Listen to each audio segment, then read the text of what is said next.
Fala pessoal, mais um Dois Controles Podcast. Eu sou o Agostinho. E na bateria aqui comigo, quem é que tá? Fala. Eu? A virada. Tá. Episódio novo do Zélio, com convidado novo, hein? Episódio novo, convidado novo. Pô, só sucesso, tá? Olha só, galera, estamos aqui hoje recebendo ele. Pô, a gente tá tentando trazer pessoas maravilhosas e estamos conseguindo, Agostinho. Sim, não que os outros não sejam maravilhosos, pelo amor de Deus. Mas, cara, olha só. Bruno Sá, cara, seja bem-vindo aí ao Dois Controles Podcast, cara. Cara, obrigado por ter aceitado o convite. Obrigado, para gravar seja muito com a bem-vindo. gente. Muito obrigado, gente. Obrigado, Marcelo. Valeu, Dezélio. Valeu, Agostinho. É uma honra estar aqui. Finalmente, acompanho o podcast de vocês aí. Sempre assuntos muito inteligentes, conversas muito interessantes. E é realmente uma honra, uma felicidade estar aqui. Espero que consiga contribuir para que a gente faça mais um episódio legal.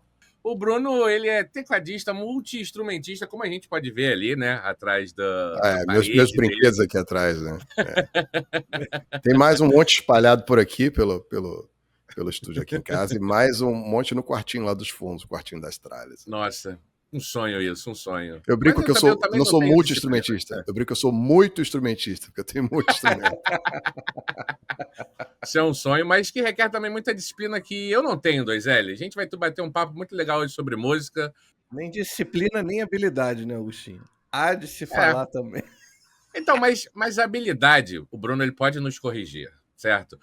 A habilidade dá para você correr um pouco atrás dela. Não daquela habilidade máxima, mas alguma habilidade dá para correr atrás. A disciplina só depende de você sentar o rabo e treinar, entendeu? E eu não tenho essa disciplina. Tanto é que tá ali, ó, violãozinho largado, guitarra largada. Tá afinado? Tá afinado, Agostinho? Tá afinado?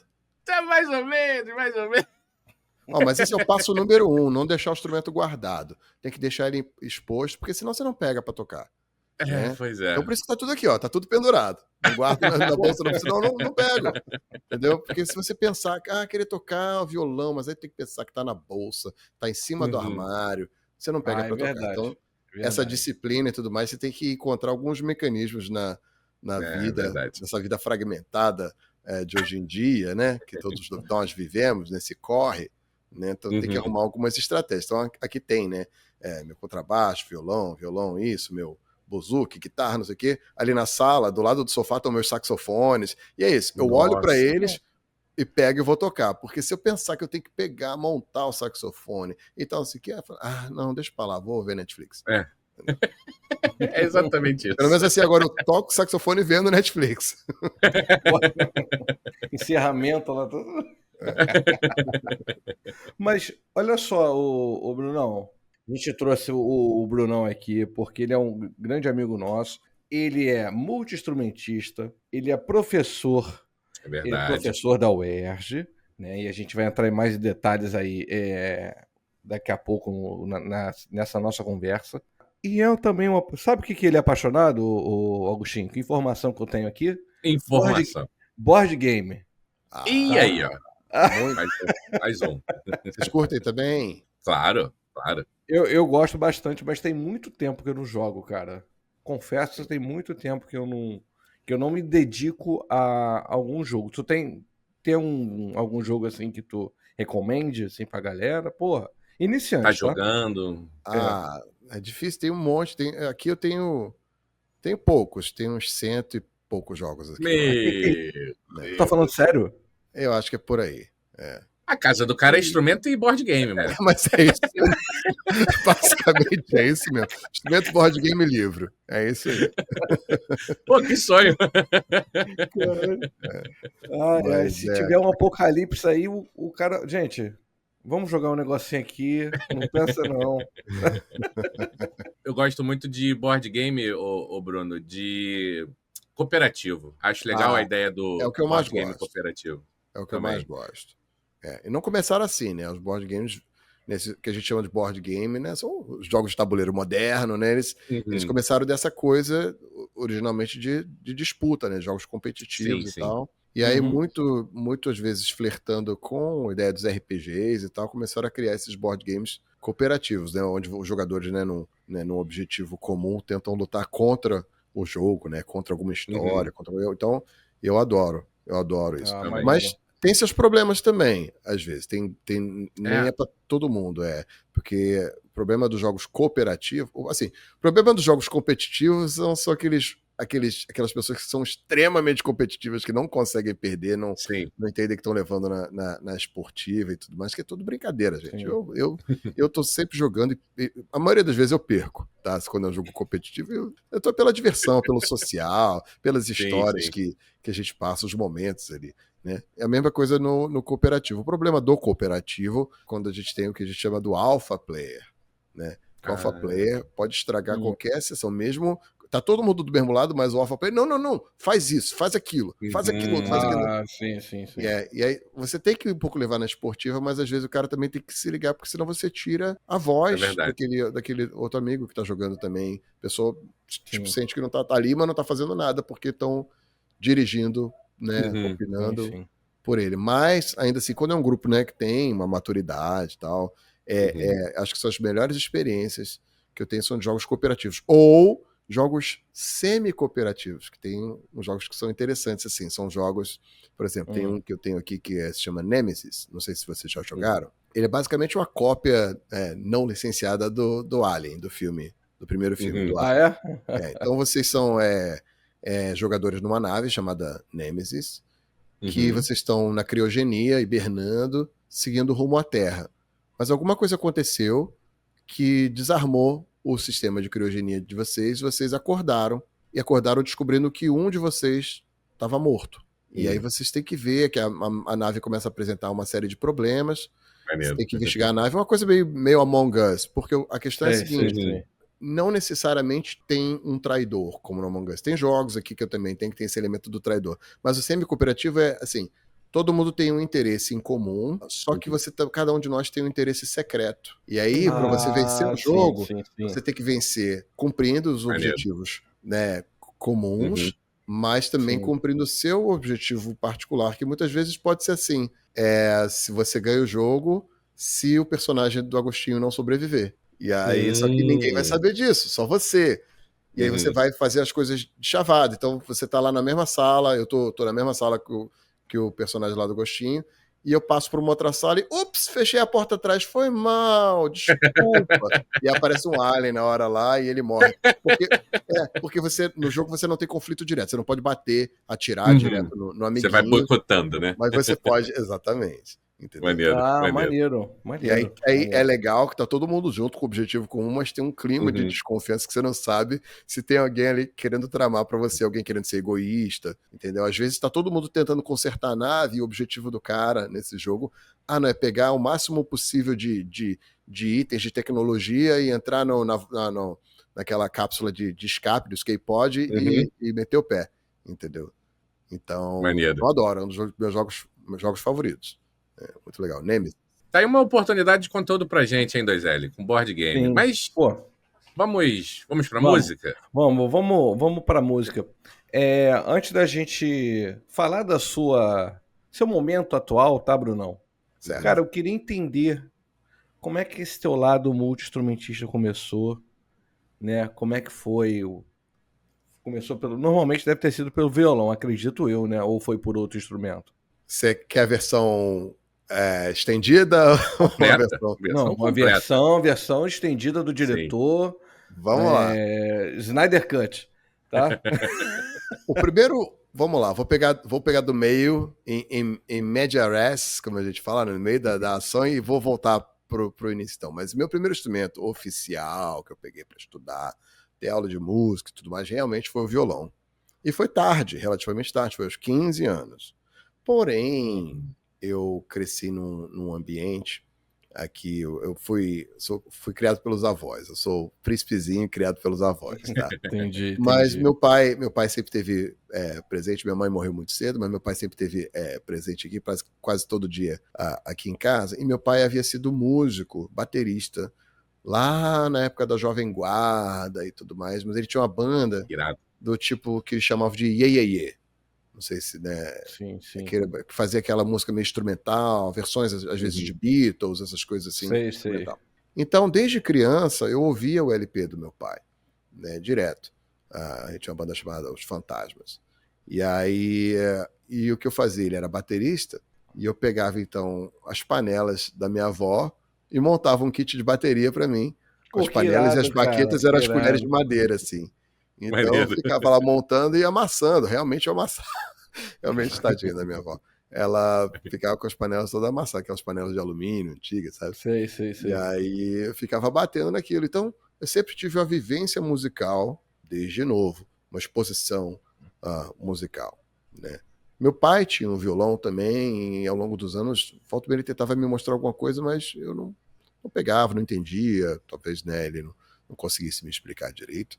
Mas sempre ouvi muita música, então sempre tive muito exposto à música, ouvido os discos dele, né, de progressivo, do Yes, do Rick Wakeman, então especialmente tecladistas assim, como o Rick Wakeman, né, tecladista do Yes, carreira solo, e depois descobri o Kitaro, tecladista e multi-instrumentista também, assim, meio new age e tal. Sempre fui muito apaixonado pelo som do teclado, mas aí descobri o metal e não queria saber de teclado, queria tocar guitarra. Então, quando eu comecei a tocar violão, foi para aprender a tocar guitarra. Paralelo a isso, também sempre cantei, sempre que tinha coisas assim, alguma coisa, um evento na escola e tal, eu queria ser cantor, né? Queria ser, tipo assim, cantava Fábio Júnior, cantava Rick Astley, então eu queria ser assim, cantor. Inclusive, já se é pra gente se queimar, a gente se queima de vez. Aqui, quando criança, na vila, junto com meus vizinhos, a gente fazia um cover de Dominó nas festas de aniversário. Caralho, isso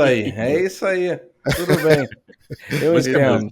E mais especificamente, eu era o Afonso Negro, né? O Afonso, que foi curioso, que anos depois, lá em 2005, quando eu gravei um DVD da Festa Plock e tal, né, aquela coisa do Revival anos 80 tava no auge e tudo mais, eu gravei um DVD tocando com vários artistas, inclusive com o Afonso Negro, né? Ficamos amigos e tudo mais. E claro, eu fui você! Eu falei exatamente. Afonso, tem que te contar uma coisa. Eu tinha um cover de Dominó quando criança e eu era você.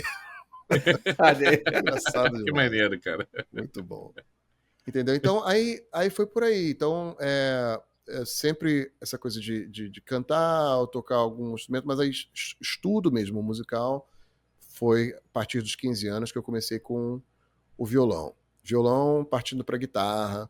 Aí logo peguei uma guitarra um ano depois e tal. Uma guitarra legal. Um amigo do meu pai, que havia sido da banda do meu pai, morava nos Estados Unidos há muito tempo e fazia cover de Roberto Carlos nos Estados Unidos, né, para a comunidade de brasileiros. Certa ocasião ele trouxe uma guitarra de lá para mim, né, uma guitarra bacana, uma Fender, não sei o quê. Eu comecei a tocar guitarra. Eu não era tão bom na guitarra, assim, nada que fosse dar um grande destaque. E a primeira banda que eu formei, assim, séria mesmo, foi uma banda chamada Avatar, onde eu era vocalista. E aí a gente está falando de 96, 97, eu tinha aí 16, 17 anos, comecei a fazer meus primeiros shows, então, como vocalista. A banda já tinha 2 guitarras, e eu era muito inferior a eles em termos de guitarra, então não tinha espaço para guitarra. Sim. Mas, curiosamente, numa certa ocasião, uma amiga nossa estava querendo se desfazer de um teclado, vender um teclado, e deixou o teclado aqui em casa para a gente ver se encontrava algum comprador. Aí eu comecei a brincar, aprendendo de ouvido, assim, pequenas melodias no teclado, aquelas músicas lá atrás que eu já ouvia, né, de Kitaro, Rick Wakeman. E de repente me descobri e vi que, caraca, eu aprendi muito mais rápido no teclado, coisas que eu estava às vezes penando para aprender na guitarra. Aí comecei de brincadeira a botar algumas coisas de teclado nessa banda que eu cantava, assim, quando eu não estava cantando, durante o solo, ou introdução de uma música e tal. Era uma banda meio metal, meio metal progressivo, alguma coisa assim. Então, encaixava aquelas texturas de teclado e tal. Quando eu vi, daqui a pouco, era um monte de banda de metal querendo me chamar para ser tecladista. E só que eu estava aprendendo ainda, né? Bandas como o Allegro, por exemplo, da qual eu sou parte sim. até hoje. E eu lembro, eu entrava e falei, cara, mas eu não sei tocar ainda direito, eu não sei como fazer as coisas no teclado. Então, muitas vezes eu acabava tentando imitar o que a guitarra estava fazendo e tentava, assim, transcrever para o teclado. Sim. Acho que isso acabou sendo legal, que formou um jeito particular de tocar o teclado. Talvez não era o jeito certo, assim, de teclado, mas para aquela linguagem ali fez um jeito bem particular. E depois eu fui estudar piano clássico e tudo mais, e aí foi embora, mas começou. Tu é nerdão, né, Bruno? Nerdão que eu digo de tipo, tu vai, mergulha fundo, estuda pra caramba. Sempre falei assim que tem que ter fome. Não necessariamente eu era o cara que ficava o dia inteiro tocando, Entendi. mas eu acho que é importante o tempo. Claro, se você ficar lá 5 horas todo dia, eu sempre idealizava isso. Eu quero ser aquele cara que toca 8 horas por dia, mas nunca fui. Mas eu era o cara que tinha muita paixão. Sou uma pessoa de muita paixão nas coisas que eu amo. Então eu fazia com muito afinco, sabe, para fazer acontecer. Só que esse teclado, só para concluir essa parte da história, esse teclado que tinha aqui em casa para ser vendido, que eu acabei pegando para mim, era um teclado muito, muito, muito iniciante mesmo. Eu precisava de um teclado mais profissional. E aí, quando me chamaram para uma outra banda de progressivo, mais tipo assim, Dream Theater e tal, me chamaram para ser tecladista, eu falei, olha, eu não toco tão bem ainda teclado, eu nem tenho um teclado decente. O baixista deles me ofereceu um rolo, que ele tinha um teclado bacana, e eu, então, fiz uma coisa que hoje em dia é muito doida, que eu troquei a minha guitarra, eu tinha uma Fender japonesa, que tinha vindo dos Estados Unidos, isso aqui, troquei por um teclado. Eu falei, aí as pessoas falam, caraca, que loucura, Bruno, que você fez. Pois é, foi loucura mesmo, porque hoje em dia eu queria achar aquela Fender de novo, ter de volta, mas sumiu pela vida, né? Mas foi importante que quando eu troquei por um primeiro teclado, um Roland JV30, realmente aí pude dar um salto, assim, né, de como tecladista mesmo, entendeu? Entendi. Então foi isso. E hoje o teu... Quando você toca em bandas, é só teclado ou você se dispõe a tocar mais algum outro instrumento? Não, toco de tudo. De tudo mesmo. Inclusive, adoro fazer coisas inusitadas. Tem grandes amigos aí de bandas que me deixam brincar, que me mimam, deixando eu com a minha mente louca, trazer coisas assim diferentonas. Como, por exemplo, meus queridos amigos da Brazilian Maiden, todos vocês devem conhecer, né? A banda tradicional já de Iron Maiden aqui, todos queridos irmãos. Então, já toquei teclado com eles várias vezes, mas também uma vez eu já toquei tuba com eles, numa música mais sinfônica lá do... O que é tuba? Me explica, que eu não sei o que é não, cara. Tuba? Agora Deixa eu ver. Tá aqui. É da Raquel, da minha esposa, mas eu me meto em pegar. Deixa eu pegar aqui rapidinho pra você. Beleza. Vai lá. Beleza. Cara, muito maneiro, hein? Ele tá compartilhando com a gente essa paixão. E, cara, eu não sabia que era tanto instrumento. É multi mesmo, né? Sim. Tuba. Eu também não faço ideia do que é tuba. Eu tô muito curioso para perguntar para ele. Não sei se você enxerga daí, 2L. O nome do instrumento que tá entre a guitarra e o violão. Eu não sei se aquilo é um bandolim. Tá vendo? Mas Que é isso? Puta merda, o bagulho é enorme. É isso? Isso é a tuba. Meu Deus do Irado. céu, cara. Que trambolho, cara. Como deve ser difícil segurar isso, cara. É doido. Mas já rolou em show de Iron Maiden eu tocando essa porra. E Meu uma Deus. vez em época de festa junina, que a Brazilian Maiden faz o Arraiá da Besta, por que não tocar minha sanfona? Então toquei. Eu não sabia disso. Que nome sensacional. Toquei sanfona, o Arraiá da Besta foi, Toquei sanfona, por que não, né? Toquei Wasted Years, né, na sanfona. Que maneiro, cara. Irado, cara. Então, são essas doideiras. Mas sim, toco outras coisas. Assim, eu realmente fiz a minha carreira mais fincada no teclado, né? Então, onde a maior parte dos meus trabalhos é como tecladista, mas toco guitarra também, canto, vocal de apoio, né, backing vocal. Hoje em dia tem bandas que eu participo como vocalista mesmo, mas toco saxofone, tudo que é tipo de flauta ou violão. Vocês estavam curiosos sobre esse instrumento aqui, né? Isso. Ele é o quê? Um bandolim, tipo não? um bandolim grandão, tá? A gente Aham. pode chamar de um bandolim oitavado, mas o nome oficial dele é o buzuki. Tá? Nunca ouvi falar. Buzuki é um instrumento de origem grega, tá? Mas essa daqui é uma versão modificada dele, que é um buzuki irlandês. Tá? Nossa. Que irado. Muito usado em música folk, música celta, né? Música tradicional irlandesa. Sim. Acabei de trazer esse turnê, na verdade. É meu brinquedo mais recente. Brinquedo novo. Pô, daqui a pouco a gente vai falar dessa turnê aí. Eu trago algum brinquedinho. Eu queria perguntar pro Bruno, ainda nesse mundo de experimentação e conhecendo instrumentos novos, a gente falava aqui, queridos ouvintes, em off, né, que eu tenho uma pequena paixão por instrumento, mas é óbvio que é alguma coisa muito amadora e muito de curioso, né, completamente diferente do Bruno, que é profissional e tem uma habilidade enorme.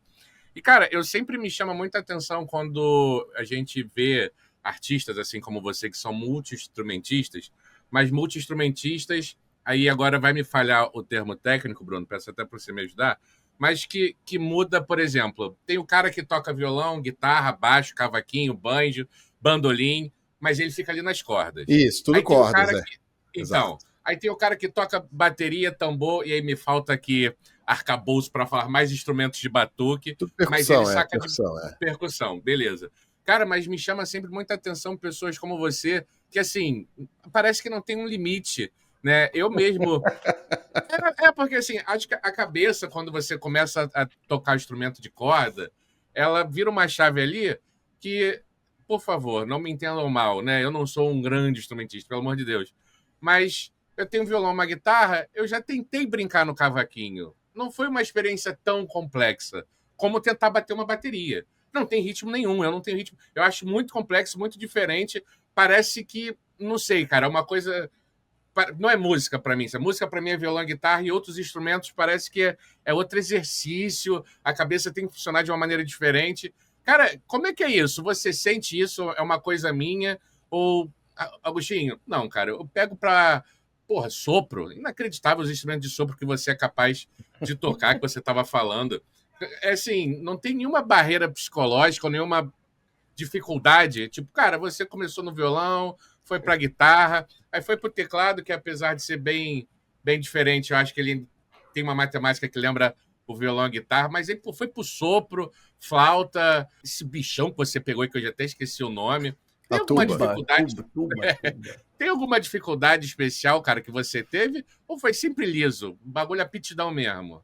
Não, claro que tem dificuldades, tem instrumentos que vão ser um pouco mais complicados, que realmente vão ter uma curva de aprendizado diferente e tal, que vão dedicar mais tempo, exigir mais de memória muscular. Por exemplo, teve um tempo que eu me empolguei de estudar violino e fiquei estudando um tempo. Mas se você para de estudar o violino, ferrou, porque tudo, o braço é muito pequenininho, você não tem aquela divisão de trastes, né? Então você depende muito de você estar com o que a gente chama da memória muscular, que é quando você não está nem pensando, mas o seu dedo já está indo na posição correta, porque se você for um pouquinho para frente, um pouquinho para trás, já está desafinando. E sempre assim, seu ouvido tem que ser sempre o seu maior guia. Mesmo se você aprende das formas mais tradicionais, lendo partitura, você tem que sempre ter o ouvido te policiando ali. Mas eu entendo o seu ponto, Agostinho. Realmente, né, quem toca cordas vai conseguir traduzir, né, mais fácil de uma guitarra para o baixo, né, ou para o violão, respeitando as particularidades de cada instrumento. Então, sim, tem esses mundos, essas grandes categorias, né, de instrumentos de sopro, instrumentos de corda, instrumentos de percussão, instrumentos de sopro. Por exemplo, tem aqueles que são como a flauta, como o saxofone, que, por exemplo, tô com a flautinha aqui, que eu tinha prometido até pro Marcelo que ia tocar. Ao vivo. Então você tem aqui, por exemplo, tem um princípio, é basicamente uma coluna de ar, que você, ao fechar o buraco, você está fazendo com que o ar passe. Se eu fechei tudo, o ar passa, vem até o final e toca esse som aqui. Se eu levanto o primeiro dedo, e assim por diante. Então eu vou fazer tipo o Dó, Ré, Mi, né? E aí você vai fazendo essa sequência, como se você, né, você está levantando o dedo, está diminuindo, como se estivesse diminuindo o espaço por onde o ar passa, porque ele vai agora escapar nesse buraco, Sim, sim. Isso vai ficando agudo. Entendendo esse princípio, você vai trabalhando o resto. Mas, por exemplo, tem instrumento como esse daqui da tuba, que já é outro raciocínio louco, porque você só tem 3 botões. E você tem que se virar naqueles 3 botões, na combinação deles e na pressão que você faz do que você assopra, para gerar outros sons. E aí tem coisas que você consegue traduzir de um instrumento para o outro, mas outras não. Essa coisa de você, que eu falei, por exemplo, de você soprar mais forte. Aqui eu posso fazer outras notas soprando mais forte. Então vou pegar aqui com a mesma posição. Se eu soprar mais forte, ó. Eu subi o que a gente chama de uma oitava, né? Que é depois do Dó, Ré, Mi, Fá, Sol, Lá, Si, Dó. Vai fazer o outro Dó. Mas eu posso continuar soprando cada vez mais forte, que eu vou fazendo outras notas, ó.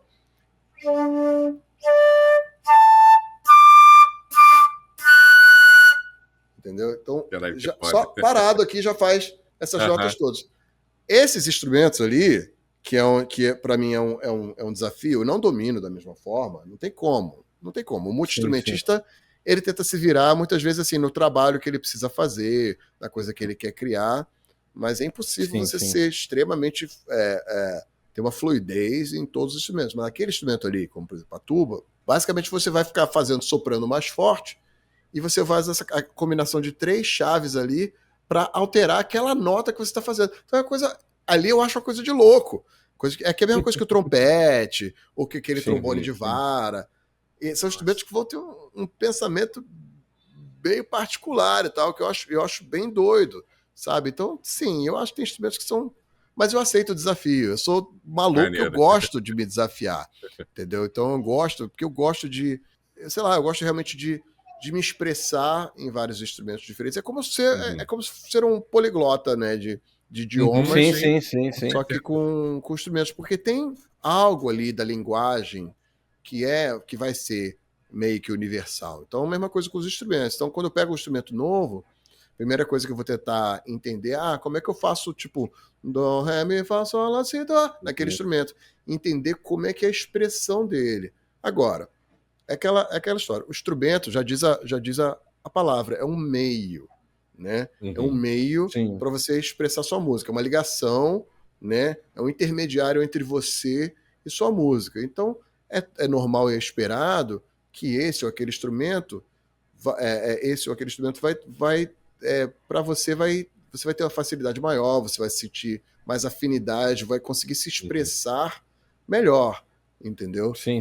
Mas eu gosto justamente de experimentar, de conhecer como me expressar nesse ou naquele instrumento. Nossa. Entendeu? E acaba que um instrumento acaba ajudando no outro, sempre.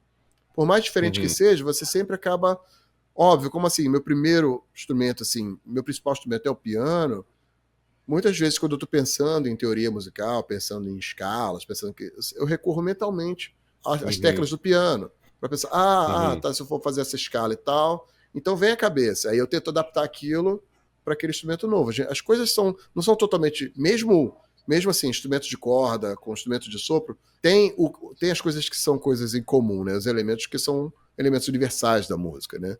Então é isso que vai te nortear a aprender um instrumento novo, a aprender as particularidades daquele instrumento. Então se você vai mais de uma coisa de você sentir ou não afinidade com aquelas particularidades, aquele jeito daquele instrumento a expressar, entendeu? Alguns instrumentos são feitos, foram criados pensando-se mais numa determinada linguagem musical, num gênero musical, que eu gosto também de subverter isso. Eu gosto de pegar justamente o instrumento que é de uma linguagem musical e usar em outra. Que sim. Eu passei por isso, como eu falei lá no início, aprendendo a tocar teclado no metal, aprendendo a tocar teclado muitas vezes imitando a guitarra. Então, já ficou na minha cabeça essa coisa, que por que não transcender essas barreiras e, quiçá, tocar de um jeito diferente, mas tudo bem, você está justamente trazendo algo novo, né? Sim. E você falou aí de desafio, cara. Pô, e eu ia te perguntar justamente isso. Tem algum instrumento hoje que você se sente desafiado? Pô, isso aqui eu não tô tocando tão bem, ou eu quero aprender mais para melhorar minha técnica, melhorar minha destreza nesse Ah, instrumento aqui, cara. do mundo dos sopros, a minha gaita de fole, eu toco gaita de fole escocesa, sabe a gaita de fole? Aquela que tem aqueles Sei, tubos, sei, assim. sei. Aqui tem. Meu Deus do céu, o cara toca a porra toda. Você tem isso, cara? Tenho, Não tá aqui do precisa meu pegar, lado. não. Não precisa, não precisa, não precisa. Mas, antes de mais nada, eu queria saber como que a gente adquire esse. Vende fácil no Brasil esse instrumento? Não, né? Olha, tem uma Ou história vem de legal, viagem? legal da minha gaita de fole. Eu É. sempre fui ligado em celtas, né, Uhum. cultura Sim, celta e sim. tudo mais, então sempre ligado em apaixonado por Escócia, Irlanda, essas coisas.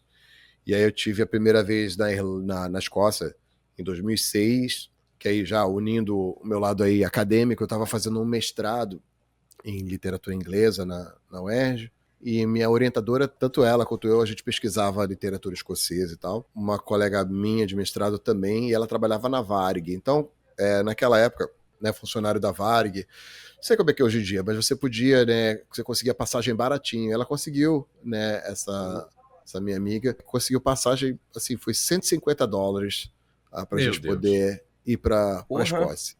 Isso. Aí Nossa. não levamos nem, Oh, Deus. nem esposas e maridos na época, porque era uma viagem bem nerd mesmo. A gente queria ir para a Escócia, não é para Uhum. visitar os pontos turísticos, era para ver a casa onde aquele poeta nasceu, aquela fazendinha onde aquele outro poeta morreu, Uhum. coisas assim, né? E aí fomos. E Sim. aí, lá em Edimburgo, eu conheci um lugar que tinha um luthier, né, um artesão, um fabricante de gaitas de fole. Claro que eu fiquei apaixonado, queria trazer a gaita de fole e tal, isso aqui. Mas era muito caro. Na época Uhum. já era caro, era tipo 600 libras, a mais barata, assim, a mais simples. Né? Porra. E aí não tinha. Eu era estudante ainda, toda noite iam jantar, elas iam comer, sei lá, no italiano da vida. Eu era McDonald's de lei toda noite, McDonald's. Então não tinha essa grana. Então não consegui trazer essa gaita, mas fiquei com ela na cabeça, que, pô, se eu fosse comprar a gaita, porque as gaitas, na verdade, chegam a 2.000 libras ou mais, Caraca. são instrumentos muito caros. Mas tinha essa que era mais simples, mas ainda assim era profissional, mas só não era assim com anéis de prata, era mais simples. Fiquei namorando essa ideia por um tempo, isso 2006. 10 anos se passaram e assim, eu fico nas minhas buscas aleatórias pela internet, eu fico sempre fazendo isso. Eu procuro, por que não, né? Procurar alguma coisa. Eu procuro assim, flauta antiga, eu fico procurando instrumentos esquisitos no OLX, no Mercado Livre e tal. E aí botei lá um dia, por quê? Não custa nada botar gaita de fole no OLX. Apareceu. Aqui no Rio de Janeiro.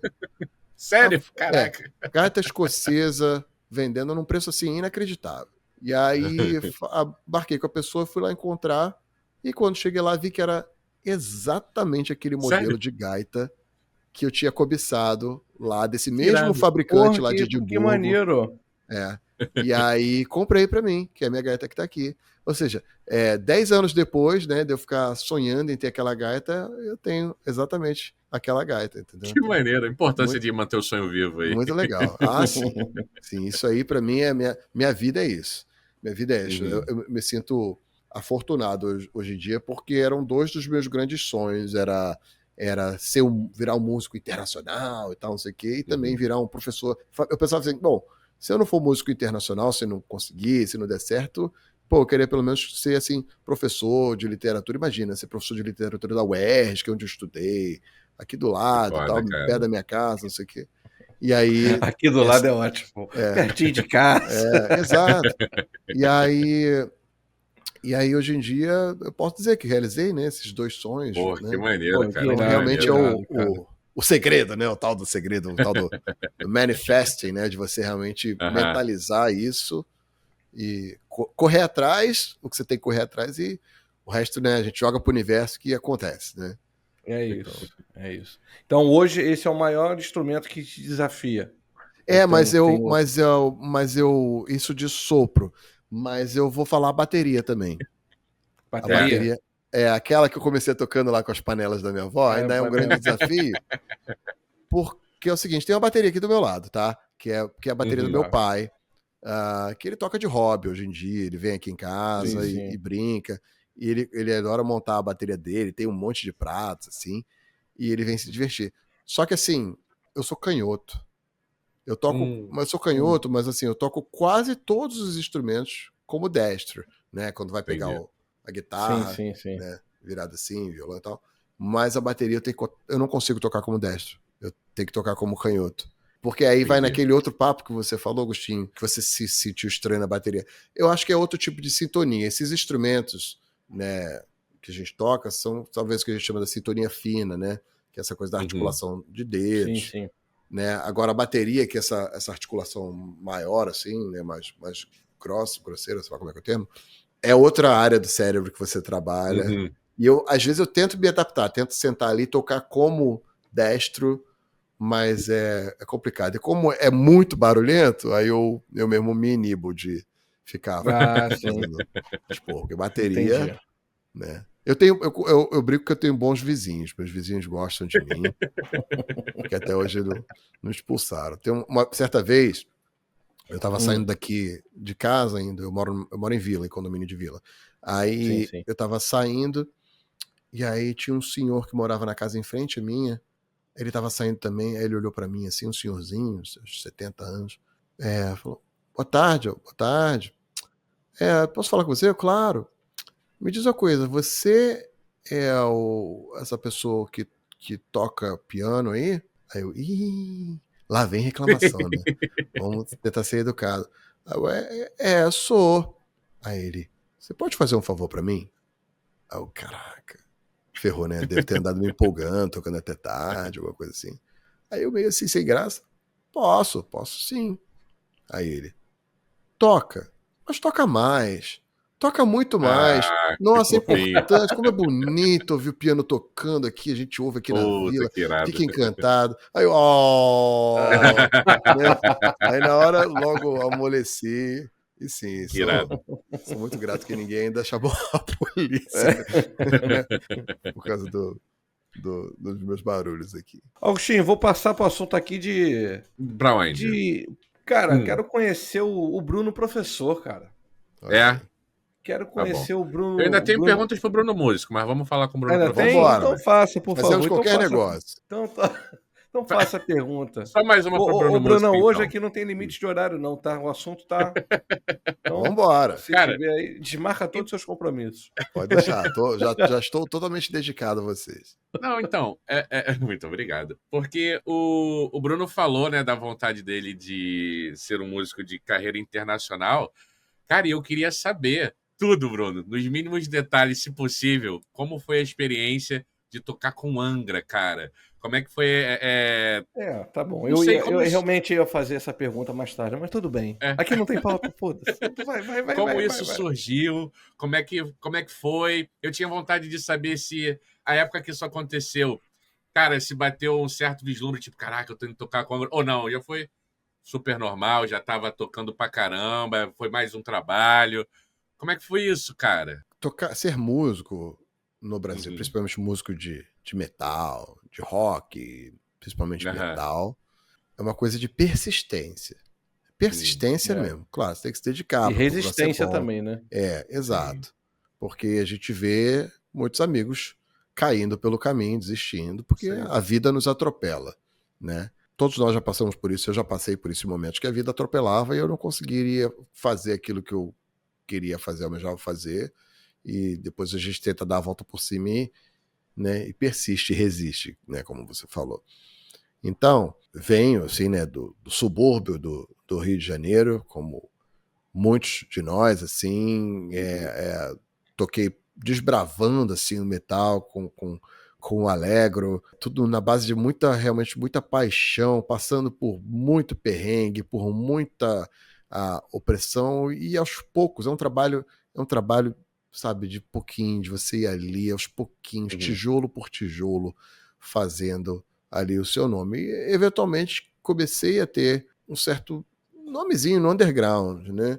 E isso foi levando, vai levando de estágio para estágio. Então, está hoje em dia, onde eu estou, assim, podendo tocar, ter tocado com vários músicos internacionais, várias bandas de projeção internacional como o Angra, é realmente uma coisa de que foi aos pouquinhos, degrauzinho em degrauzinho, esse leva para esse, esse leva para esse, tal. Mas, por exemplo, quando surgiu o convite para tocar com o Angra, isso já foi em 2016. Em 2016 eu já tinha feito realmente algumas coisas de uma expressão maior, que, por exemplo, desde 2007... 2007 acho que foi o primeiro ano que eu toquei com um artista internacional, que foi o Ted Da Polley. carteirada, Bruno. Isso, Oi? da carteirada. Vou dar carteirada? Pode? Da carteirada. Pode. Então, foi 2007 que foi o Ted Polley, que é vocalista do Danger. Vamos ver se eu lembro, assim, da cronologia. E aí com o Ted, toquei pelo Brasil, a gente viajou à América do Sul também.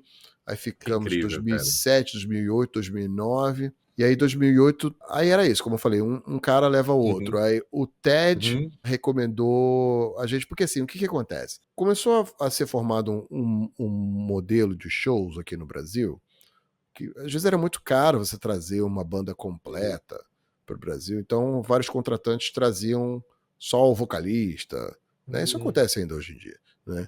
E aí procuravam músicos locais para serem a banda de apoio daquele vocalista. Isso não é só no rock, não. Isso acontece em muitas coisas aí do show business, né? E aí nessa que eu entrei, porque havia uma banda aqui, que era uma banda de hard rock, que era a Snow, que ia ser a banda de apoio do Ted Polley, e eles não tinham tecladista. E aí era a galera daqui do Underground do Rio, me chamaram, e aí firmei com eles. Só que nisso a gente acabou virando a banda de apoio mesmo do Ted, para fazer turnês pela América do Sul e tal.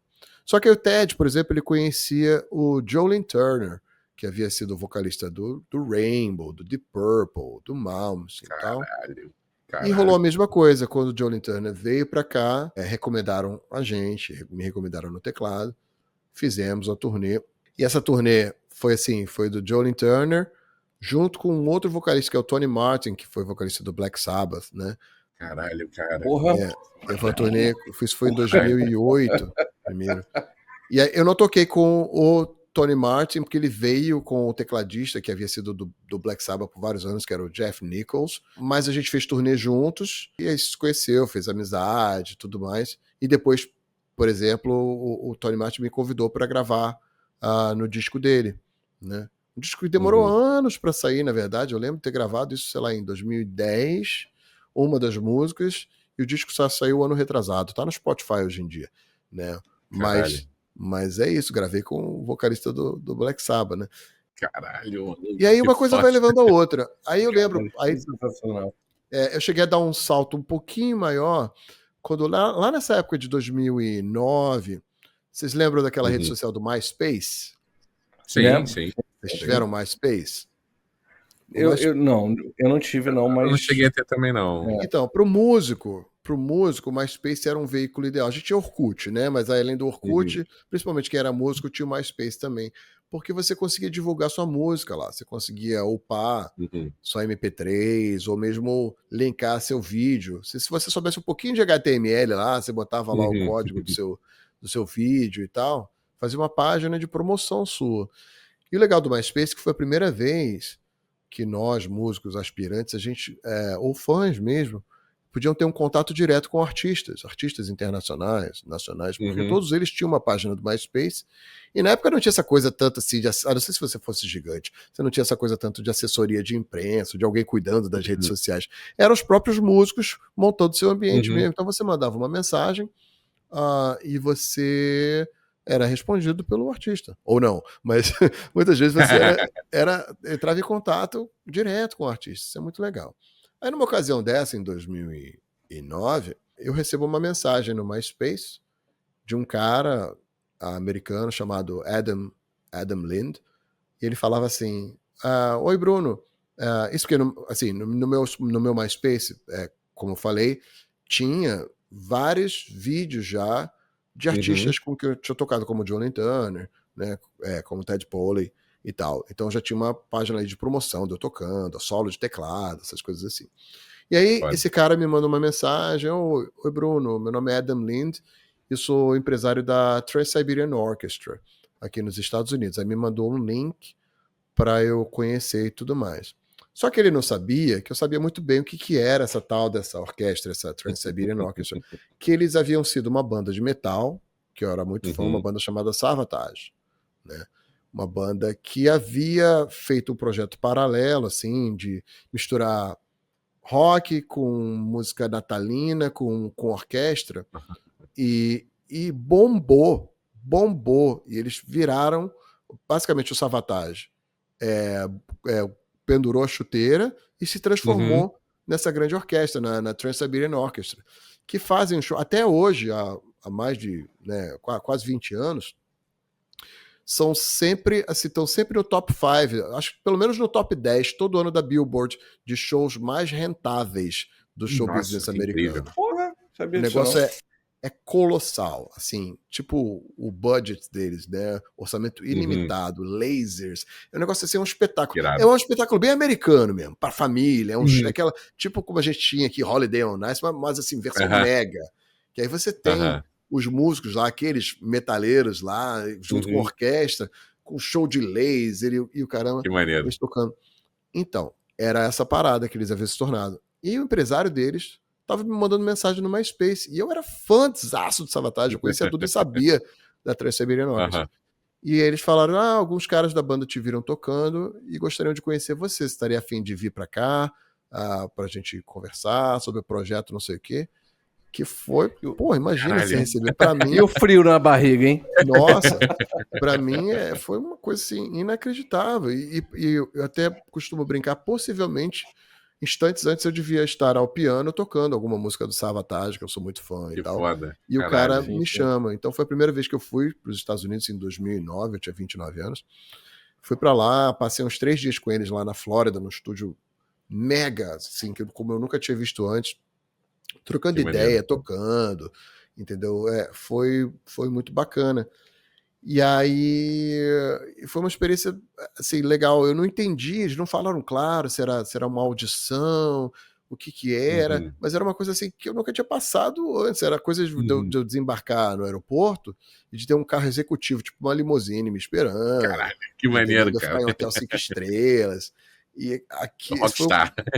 Cara, eu me sentia. Eu falei, cara, acho que agora eu posso dizer que eu sou um rockstar. Né? Que é a primeira vez que eu tava experienciando algo do tipo. E foi muito bacana. Depois eles falaram que, assim, no segundo, terceiro dia, eles explicaram que essa organização estava crescendo muito e que eles estavam buscando conhecer e fazer um network com os, segundo as palavras deles, com os maiores músicos, assim, do mundo, porra, não sei o quê. Que moral. E aí me levaram para lá. Aí eu falei, caralho, que incrível, que demais. Foi uma experiência incrível. Claro que aí eu voltei para o Brasil, fiquei sonhando fazer parte disso, porque é um negócio que não só incrível, mas dá uma boa grana. No mesmo ano eu percebi que entrou lá nessa orquestra um outro tecladista, que era um cara que eu era ídolo, que era meu ídolo também, o Vitaly Kupri, um tecladista incrível. E aí eu pensei, de repente eu estava então numa competição, numa audição com ele, e ele acabou pegando a tal da vaga.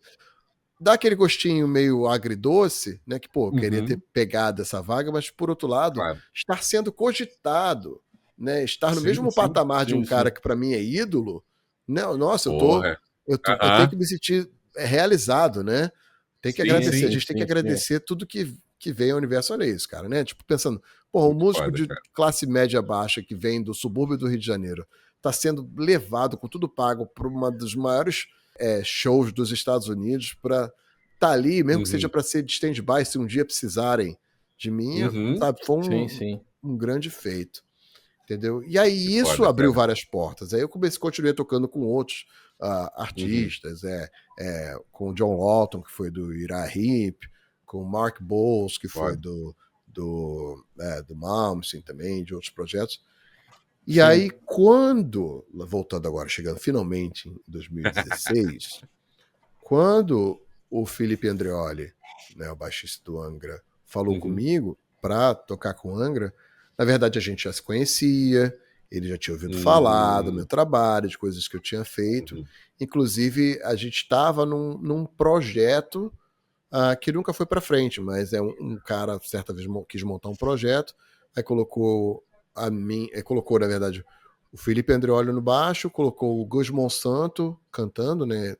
Excelente vocalista, né? De Petrópolis para o Mundo também, o Gus Monsanto tem uma carreira internacional também, um grande amigo meu irmão. O Gus me recomendou para esse projeto. Aí, então, já estava ali naquele bololô junto com o Felipe Andreoli e tudo mais. Sim. E aí, certa vez, o Felipe Andreoli, então, veio falar comigo, que eles estavam fazendo uma turnê, era uma turnê de comemoração, se eu não me engano, de 20 anos do Holy Land, né, um disco clássico, para mim ainda é o meu disco favorito do Angra, né, que é o segundo disco do Angra. E eles estavam tocando com um tecladista, esse tecladista não ia poder fazer 3 shows que eles tinham marcado lá em Minas Gerais. E aí perguntou se eu queria. Falou, você que é mó trabalheira, porque Angra, e é mó trabalheira mesmo, Angra tem 1 milhão de coisas de orquestra e teclado para tirar. Eu sei que é uma trabalheira, Bruno, por apenas 3 shows, mas se você topar, pode ser legal. Eu não hesitei, é óbvio. Pô, lógico. Eu aceitei. Até porque se você pensar em termos de Brasil, né? Quais as maiores projeções assim de metal que a gente poderia almejar? Sepultura e Angra. Sepultura não tem teclado, Sim. né? Então é o Angra, né? É o Angra. Então, o Angra seria, né, o maior que eu poderia alcançar em termos de Brasil, né, como tecladista. E aí peguei essa oportunidade com unhas e dentes, como a gente fala, né? Abriu uma portinha assim, pequenininha, eu já saí arrombando tudo. Aí cheguei não só buscando tocar tudo certinho no teclado e tal, mas trazendo essas outras doideiras que eu acho que aí que foi um diferencial. Por quê? Porque o Holy Land é um disco, né, riquíssimo musicalmente, com várias influências culturais, né? Então tem vários outros instrumentos, como vários instrumentos de sopro, umas flautas, tipo um pife nordestino e tudo mais. Sim. Inicialmente o tecladista reproduz essas coisas todas no teclado, mas eu marotamente cheguei lá no ensaio em São Paulo e falei, olha só, pro Rafael Bittencourt, que é o guitarrista, assim, né? o gênio, né? É o Raul Seixas lá deles, é o gênio criativo, né? Do lado do gênio criativo do Angra. Falei, então, Rafael, o que você acha de repente? Será que você toparia? Em vez de eu fazer essa flautinha no teclado, eu fazer na flautinha de verdade? Aí ele, claro, você toca? Eu falei, toco. Aí eu mostrei, e aí foi isso. Então, a gente começou a fazer essa turnê, onde eu, além de tocar os teclados, eu começava a fazer essas outras coisas, de tocar maneiro. esses instrumentos diferentões. Caralho, e o que eram 3 shows acabaram ficando uns 3 anos tocando com o Angra. A gente fez turnê pela Europa, entendeu? Passamos por disco novo. Eu cheguei a participar com eles da pré-produção do disco novo, entendeu? Que foda, então foram períodos muito, muito bacanas, entendeu? Aí, no meio disso, que surgiu um chamado, que é onde eu tô até hoje, que foi assim, que já fazem 8 anos, que assim, certa vez o Felipe Andreoli, que como foi ele que me botou no Angra, ele que me botou nessa outra parada, eu brinco que ele é meu padrinho. Fala, e aí, padrinho? Chama ele de padrinho. Felipe Andreoli me liga uma vez e pergunta assim, ô Bruno, você conhece Queensryche? Você gosta de Queensryche? Aí eu falei, Felipe, é minha banda favorita, por quê? Aí ele, pô, então tu quer tocar com Jeff Tate, o vocalista do Queensryche? Eu falei, caraca, não acredito. Pô, é óbvio que eu quero e tal. Caralho, que foda, cara. E foi um negócio muito bacana porque assim, a gente sempre sonha, né? Tá? Como músico aspirante, sonha um dia, vou tocar nessa banda, um dia eu vou tocar nessa banda. Então sempre sonhava, vou tocar teclado no Whitesnake, será que um dia eu vou tocar teclado no Deep Purple? Mas eu não imaginava tocar teclado no Queensryche, porque quem fazia teclado, assim, às vezes era o próprio vocalista, o Jeff Tate. E eu, como eu falei desde o início, eu sempre tive essa veia de ser vocalista também. Então eu passei anos, décadas, assim, estudando o Jeff Tate, que é um cara que não só esse vocalista incrível, mas a particularidade, ele tem a voz, o que a gente chama do registro de barítono, né? Essa voz grave, que eu me identificava também, tem essa voz assim. Então eu passei décadas estudando a técnica vocal do Jeff Tate, aprendendo a cantar, imitando ele mesmo, entendeu? Então, mas eu jamais almejava estar no Queen's Rock, tocar no Queen's Rock. Eu queria ser o Jeff Tate, isso sim, entendeu? E aí surgiu essa coisa no momento que o Jeff havia se separado do Queen's Rock e criado o próprio Queen's Rock dele, né? Que tinha um tecladista como membro de banda. Né? E aí foi isso. O Felipe me chamou, primeiro, inicialmente, nesse mesmo esquema de vir só o Jeff Tate, montar uma banda aqui no Brasil, mas a gente se conectou tanto que eles falaram, ele e a esposa dele, que é a nossa empresária, a Susan Tate, falou: Bruno, você tá na nossa banda para sempre e tal. E fazem 8 anos que eu tô com eles até hoje. Já viajei pelo mundo várias vezes. É meio que é uma família, né? Então sou muito grato. Sim. Sabe? Outra coisa, né? Dos sonhos se realizam, né? É muito legal tocar. Porra, um conto de fadas, né? Sabe? Sim, com todo respeito, né? Sim, porque, mas é isso. A coisa pode acontecer mesmo, mas é isso. É muita insistência, ralação. É muito trabalho de formiguinha, de você estar assim, sendo cara de pau, às vezes mesmo, de falar: olá, fulano, tudo bem? Sabe? Foram anos e anos de incontáveis mensagens respondidas ou não respondidas nas redes sociais. Fala, fulano, tudo bem? Eu sou tecladista tal, tem aqui o link do meu trabalho, não sei o quê. Porque se você não se mexer, ninguém necessariamente vai chegar em você: quero achar um tecladista lá do Rio de Janeiro. Não vai, entendeu? Então você tem que chegar e botar a sua cara aí. Cara de pau, né? É cara de pau mesmo, entendeu? A Raquel, minha mulher, já se acostumou, né? Mas ela me zoou muito, que ia falar: nossa, Bruno, você é muito cara de pau. E é isso mesmo, é isso que te leva nos lugares. Por exemplo, agora, só para dar outro exemplo dessa questão de cara de pau. Eu fiz recentemente, nas minhas férias aí da UERJ, eu estava numa turnê pela Europa com o Jeff Tate, e havia uns anos que eu não ia para a Europa fazer turnê. Eu aproveitei, eu fui ver cada cidade, cada país por onde eu passava, e eu pensava assim: quem é que mora nessa cidade? Quem mora nesse país aqui? Qual cara de banda legal? Principalmente os vocalistas. Quer saber? Eu vou usar o meu ídolo, que eu sei que é ídolo de vários deles também, para conhecer esses outros caras. Entendeu? Caralho, então, na cara de pau, mandava mensagem. É isso. E tal. Ô, fulano, tudo bem? Aqui é o Bruno, sou tecladista do Jeff Tate, tal, não sei o quê. Pô, você mora nessa cidade, né? A gente vai tocar aí dia tal. Você não gostaria de vir, não, assistir nosso show? Seria um prazer ter você, né, com a gente. Caralho. E é isso, e o cara fala: não, claro, pô, que legal, Bruno, obrigado pelo convite. Cara, sou muito fã do Jeff Tate. Cara, aprendi a cantar, ele é uma das minhas maiores influências. Falo isso, por exemplo, um cara que eu admiro bastante, que se tornou meu amigo agora, que é o Timo Cotipelto do Stratovarius. Foi exatamente assim. Caralho. Exatamente assim, entendeu? Falei: pô, Timo, chega aí, Timo, entendeu? E o cara: não, claro, pô, obrigado e tal, não sei o quê. E, inclusive, propiciei um encontro que nunca tinha acontecido. Assim, eles já tinham se visto, né, em festivais, tocando e tudo mais, mas o Timo mesmo falou: não, já tinha visto o Jeff, mas eu sou muito tímido. É engraçado, né? Tipo assim, o cara que é um frontman de uma banda, né, com Stratovarius, já de décadas aí de carreira também. Mas, claro, pessoalmente, não queria incomodar, sou muito tímido. Aí tava eu lá, olha aqui. Então, olha só. Esse aqui é o Jeff, Timo, Jeff, prazer, vocês se conhecem, agora estão sendo formalmente apresentados, é isso. E daí, né, da minha cara de pau de usar o meu ídolo para conhecer outros ídolos que eu tenho, tá certo pra caralho. A gente se conecta. Porque é curioso, cara. Foda, cara. Eu acho que, assim, com exceção das grandes bandas, grandes medalhões, assim, como, sei lá, como Metallica, Iron Maiden, que seja, uma coisa que eu percebi desses anos todos viajando, turnê, conhecendo outros músicos, como o Timo Cotipelto, como outros, tá todo mundo no corre. Tá todo mundo no corre, entendeu?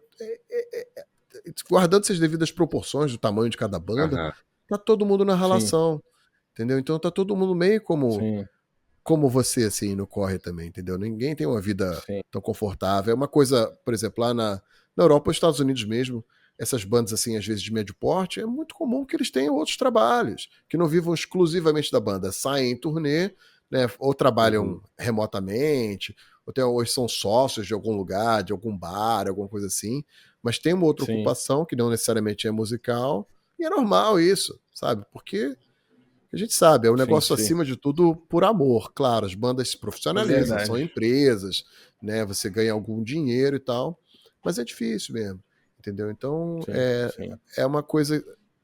Quando você vê que você de fato tá meio que de igual para igual com outros músicos que você admira, cria-se uma relação mútua de respeito, né? Que não é diminuir ninguém, mas é aquela coisa.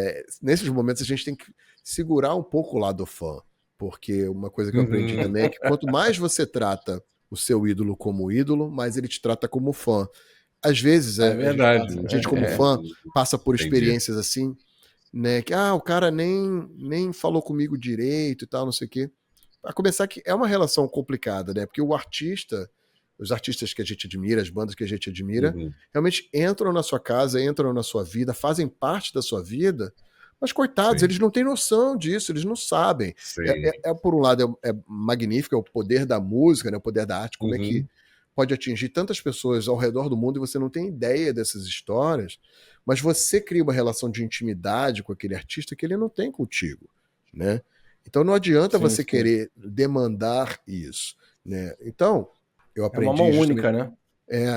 Eu aprendi em muitos desses encontros, sim, você vai tratar aquele tal do artista com o seu devido respeito e admiração, mas no final da conta ele quer que você o trate como uma pessoa normal que você está conhecendo numa festa, entendeu? E não como, porque se você ficar o tempo todo endeusando ele mesmo, consciente ou mesmo inconscientemente, ele vai reforçar aquela carapaça, aquele escudo que vai te distanciar dele, entendeu? Então essa é a dica aí. Quem quiser um dia ficar amigo, eu sei que às vezes tem aquela coisa, nunca conheça seus ídolos, porque às vezes, né, todos os ídolos são pessoas humanas como nós e vão ter às vezes vícios e tal, mas é isso, uma coisa que eu aprendi e fiz grandes conexões aí com pessoas que eu sempre admirei e que hoje em dia eu posso dizer que são meus amigos, assim, do meio musical, sabe? Que foda, cara. Falei demais, né? Eu falo muito, gente. Não, relato maravilhoso. Não. Pelo amor de Deus. Foda, muito foda. Conhecimento, história de vida muito maneira que você está acrescentando. Olha só, eu só vou te agradecer aqui. Não estou encerrando não, tá, Bruno? Pelo amor de Deus. Tá bom. Você falou sobre pessoas que também ajudam a construir sonhos, né? Então, vou te agradecer por ter aceitado. Então, você vindo aqui ajuda a mim e o Augustinho, né, a construir o nosso sonho aqui do nosso podcast ser vindouro e acrescentar aí a você e todos os convidados que já estiveram aqui e os que virão também. Que legal, que honra. Muito obrigado. Obrigado por me considerarem aí, por estar aqui. É realmente muito, muito bacana.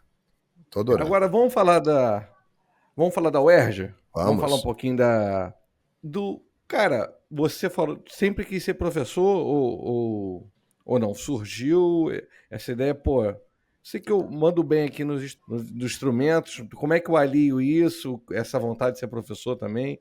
Porque não é fácil também, né? Pode ser professor e tô dando aula na UERJ. Não é assim, né, que funciona. Também não é uma coisa... Acho que começa naquele momento mesmo do vestibular que você tem que escolher alguma coisa para fazer. E é já aquela coisa muito ingrata, né? Que a gente sempre fala, a gente muito novo, às vezes já tem que escolher uma carreira para a vida, porque, né, muitas vezes para a vida. Quando chegou a época do meu vestibular, eu ponderando o que eu ia fazer diante das coisas que eu gostava, das faculdades que eu tinha, assim, das minhas habilidades e tal. E pensei até por um momento de fazer faculdade de música. Cheguei a estudar, na época eu estava estudando mais sério, assim, em 97. Antes de eu virar tecladista mesmo, estava estudando violão clássico e tal. E pensei em fazer prova para o UFRJ e tudo mais. Mas depois eu pensei, mas não sei se eu vou passar. E também, quer saber, a música já está acontecendo para mim, não necessariamente pelo meio acadêmico. Tá acontecendo com bandas, nada profissional ainda, coisa totalmente underground, mas eu já estava vivendo a música pelo lado, pelo underground e tal. O que mais que eu poderia tentar, né? Quando criança, meu pai era médico, né? Médico aposentado, do município e tal, eu cresci indo no hospital, que ele trabalhava ali no Meia, no Salgado Filho, e eu dizia quando eu cresci que eu queria ser motorista de ambulância, era a minha profissão quando eu crescesse. Tá? Mas vindo para o mundo real, aí, desisti de ser motorista de ambulância, estava cogitando outras coisas, e eu fiquei entre psicologia e letras, o inglês, porque eu tinha já desde sempre, assim, desde novo, porque jogava videogame, porque jogava RPG e tal. Muitos dos livros de RPG eram importados, os videogames era tudo em inglês, você não tinha jogo traduzido, né? A gente aí que veio dessa geração de 8 bits, 16 bits e tudo mais, não tinha essa coisa, né? Os jogos eram todos em inglês e você tinha que se virar para entender. Então eu jogava, tinha um dicionáriozinho do meu lado para eu tentar entender as palavras, né? Então eu sentia uma facilidade com o inglês. Então eu fiquei nessa coisa entre ou psicologia ou inglês, acabei optando pelo inglês. E aí eu, como vocalista de bandas, eu queria aprender a escrever letra de música, gostava muito de Rei Arthur, histórias de fantasia e tal. Eu falei, é o inglês, vou fazer isso que eu vou virar, sei lá, tradutor, sei lá, alguma coisa assim, né? E aí fui fazer a graduação. Só que eu também sempre fui professor, assim, também já dos meus 17 anos, mal estava já aprendendo a tocar teclado, eu já estava tendo meus primeiros alunos de teclado, né? Porque outras pessoas queriam aprender teclado também. Inclusive, essa mesma turnê que eu acabei de fazer pela Europa, eu encontrei, depois de 8 anos, desde a última vez, o Bruno Campbell, que é um amigo meu que mora na Suécia há muitos anos, e foi meu primeiro aluno de piano e tal. Então é muito legal poder encontrá-lo lá. Que foi, inclusive, na ocasião que eu tava... que eu comprei esse negócio aqui. Ele riu pra caramba. Pô, Bruno, você sempre trazendo algum instrumento louco, né? Mas o Bruno tava, se o Bruno assistir esse vídeo aí, ó. Tá vendo, Bruno? Tô dando crédito que você estava lá, testemunha. Mas eu sempre eu gostei dessa coisa do ser professor. E desde o início, eu acho que eu entendi, né, que hoje em dia o professor não é necessariamente aquele que sabe tudo, né, aquele detentor do conhecimento, que tem aquele baú que ele abre e te dá uma moedinha, uma migalha de conhecimento e vai assim dosando. Não, o professor é um facilitador, é aquele que te encaminha, que junto contigo vai fazer essa jornada, né, em direção ao conhecimento. Então sempre gostei desse approach. E assim era desde o início, como mesmo um professor de música e de teclado que não era ainda desenvolvido, né, totalmente profissionalmente, mas já conseguia ajudar outras pessoas a seguirem o caminho da música também. Então acabou que ao longo da minha graduação, essa veia de professor foi aflorando. Eu trabalhei como tradutor muitos anos e tal, mas não era uma tradução literária, era uma tradução mais assim de manuais, de software da Microsoft, coisa assim, que era muito chata, era uma tradução muito mecânica.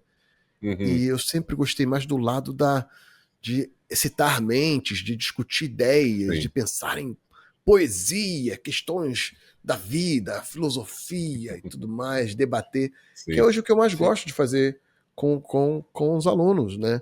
Na UERJ, eu sou professor de literatura inglesa, mas dentro aí da literatura inglesa eu sou o professor maluco da poesia, que gosta de ver com os alunos poemas e discutir as figuras de linguagem, as ideias. É isso que me empolga bastante.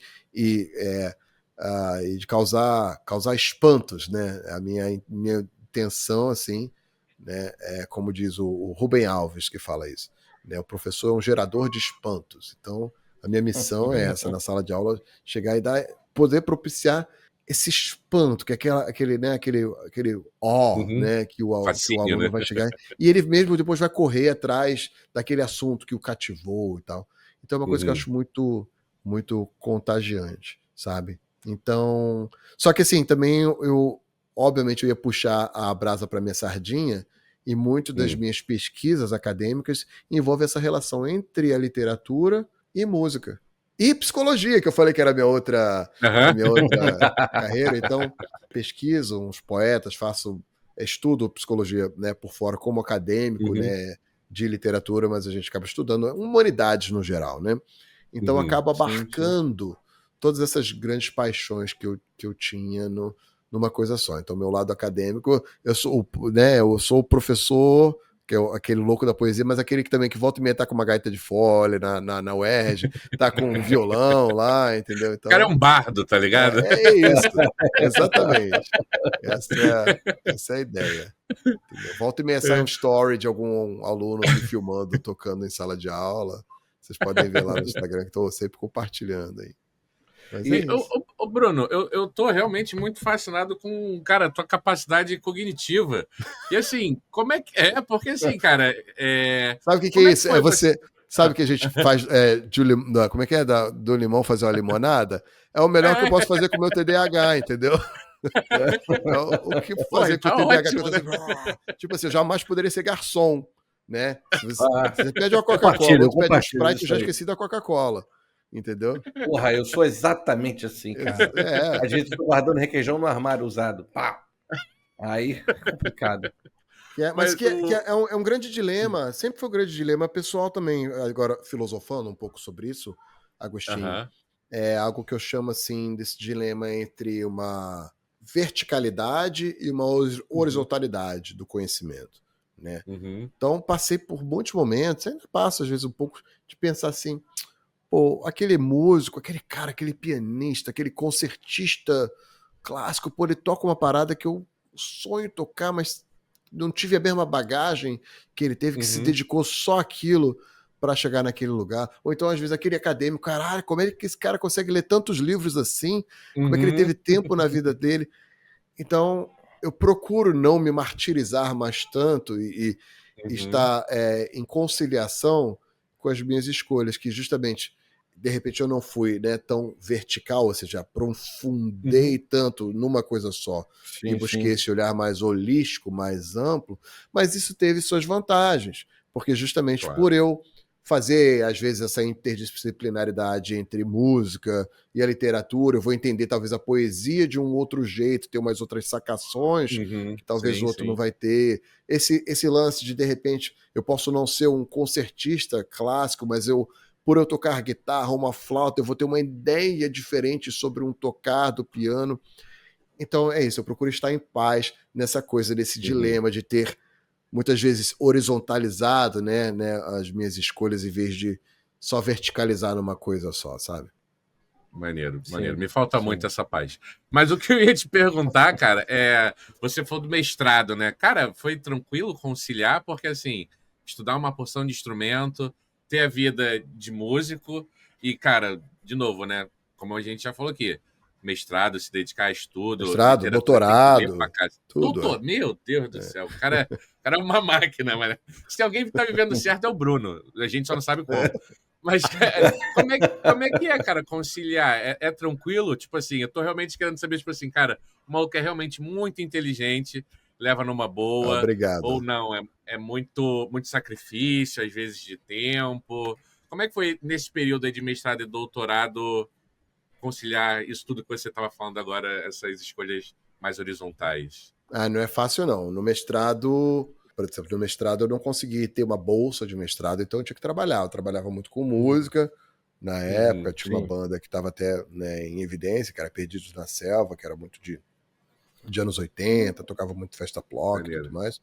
Mas é isso, fora isso, dando aula, muita aula de música. Desculpa te cortar, Bruno. A vocalista era a Evelyn. Tem uma atriz da porta. A Evelyn Castro, minha querida amiga. Beijo.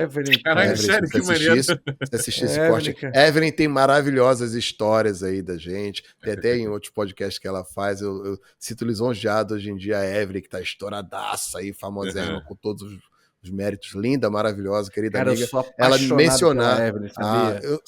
Todos somos, eu também sou. Meu pai também vai dizer que o cara extremamente apaixonado pela Evelyn. Evelyn é uma figura incrível, incrível. Sabe, é uma mulher fantástica, um talento absurdo, uma amiga muito querida, né? Mas volta e meia ela menciona esses nossos tempos juntos tocando, podcast por aí, é uma honra. Mas tinha que me virar e é difícil mesmo. Agora, pelo menos quando cheguei no doutorado, consegui ter uma bolsa, o que me segurava e permitia que eu pudesse escrever. Mas a bolsa, sim, não é digna, né? Não é digna de que... É uma ajuda de custo, né? Exatamente, governo, né? entendeu? Deveria ser mais.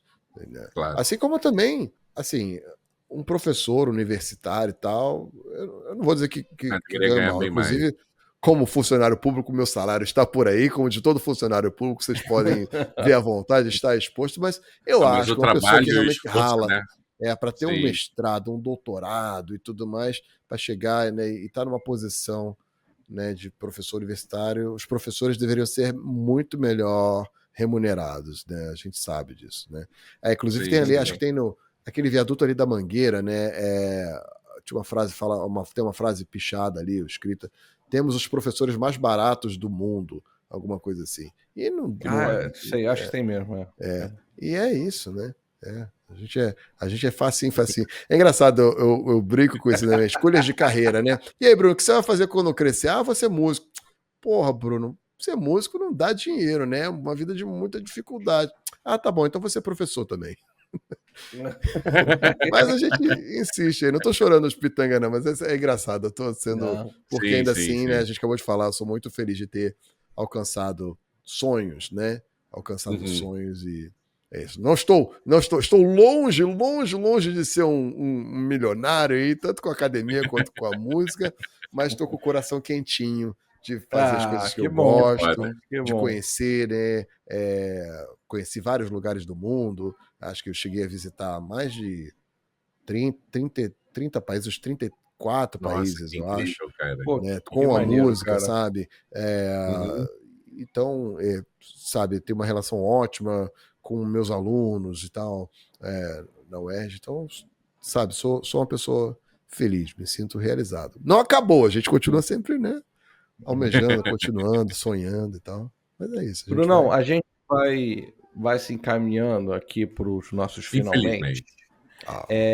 Só que eu tenho mais uma pergunta para te fazer, Boa. né? Quais foram os maiores perrengues assim de turnê? Tu já passou? Pô, isso aqui eu achei que ia dar errado, que o show não ia sair. Meu Deus do céu, corre atrás de gente, corre atrás de instrumento. Eu acho que seria mais justo eu começar por perrengues de underground, que muitos de nós Boa. talvez já passamos, Boa, porque boa.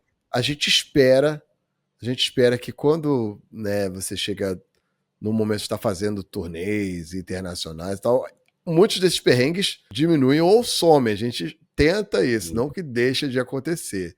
Né? Volta e meia você chega num lugar que, né, que não tem, sei lá, não vai ter a fiação adequada, ou o lugar não tem chuveiro para você tomar banho e tal. Porque é isso, músico de estrada e turnê depende muito, às vezes, de você ter um mínimo de estrutura nos lugares para você pelo menos tomar um banho, entendeu? Pelo menos um espaço para você montar seu equipamento e tal.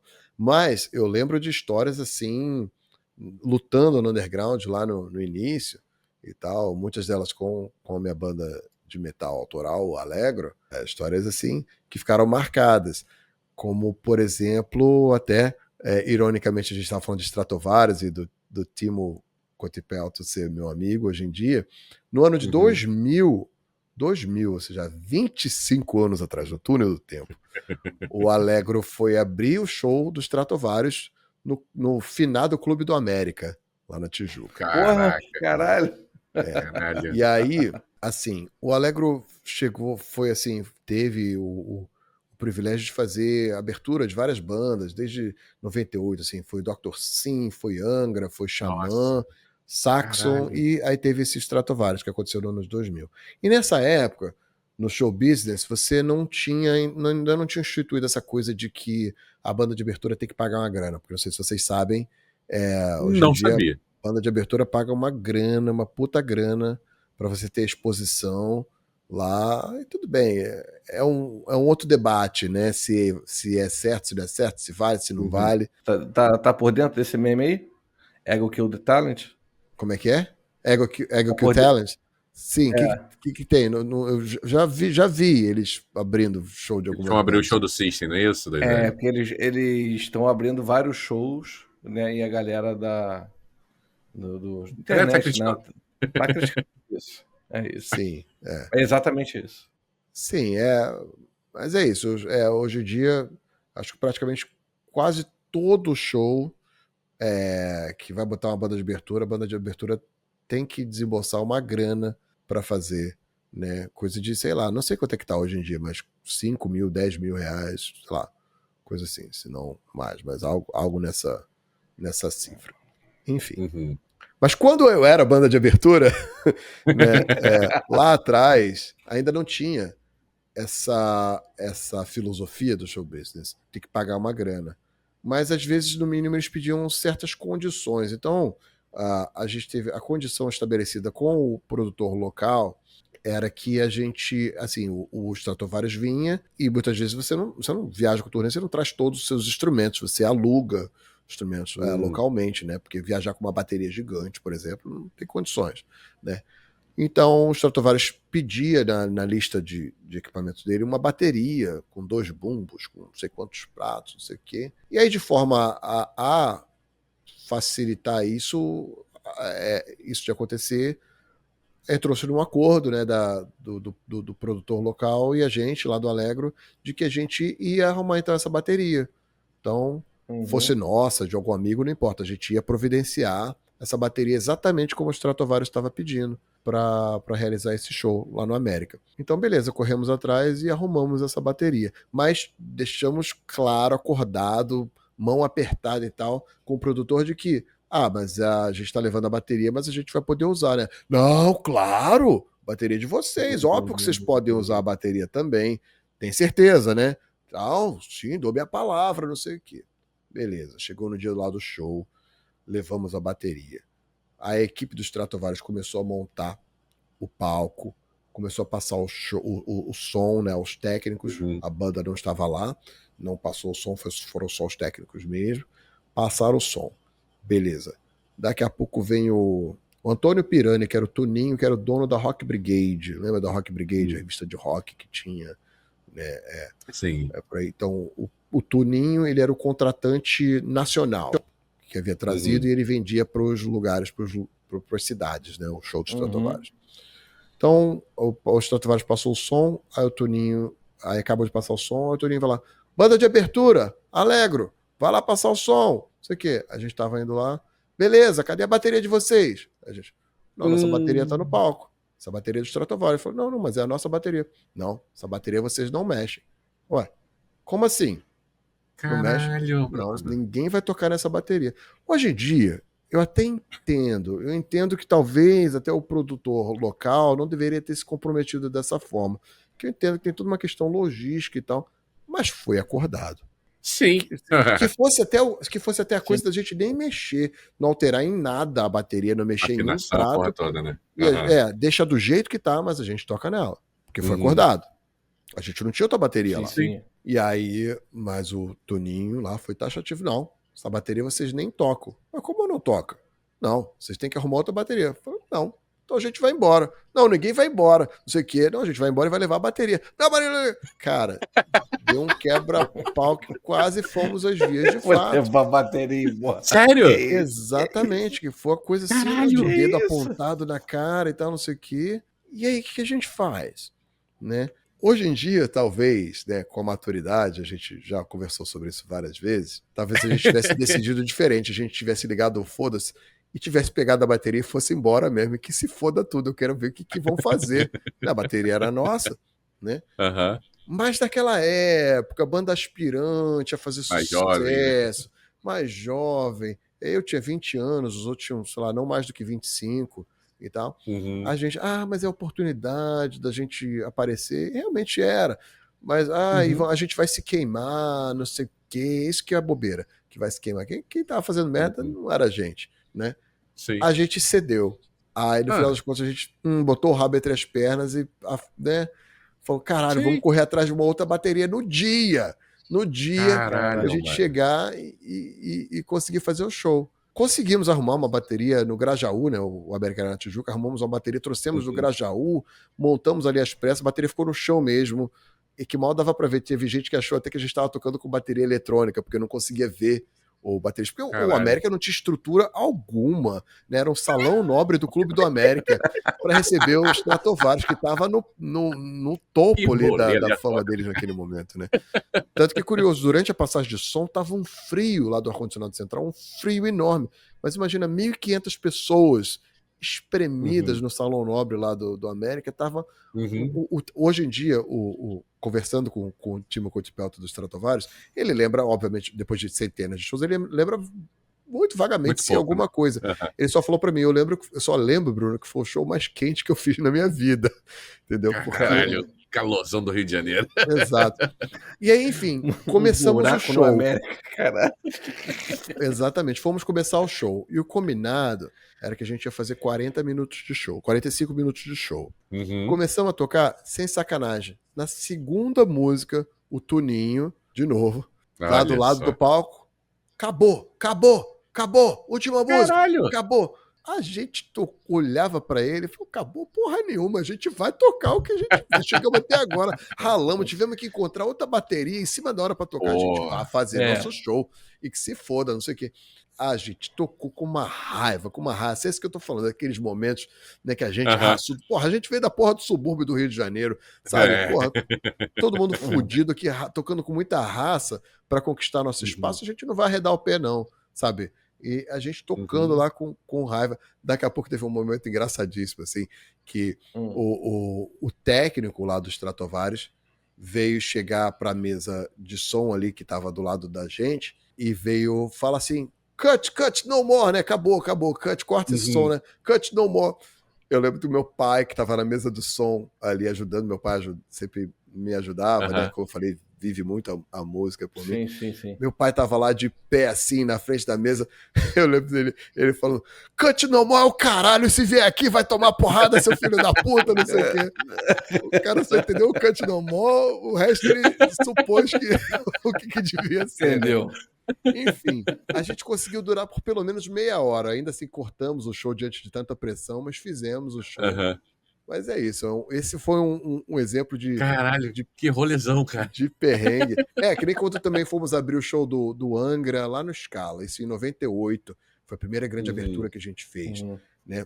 Chegamos lá, chamaram a gente no dia. Eu lembro que, né, em 98 eu era calouro da UERJ. Eu tava lá fazendo letras, sentei no laboratório de informática, tava abrindo meu e-mail. Naquela época você demorava 15, 20 minutos para abrir sua página de e-mail. Né? A internet era nessa velocidade, assim, né?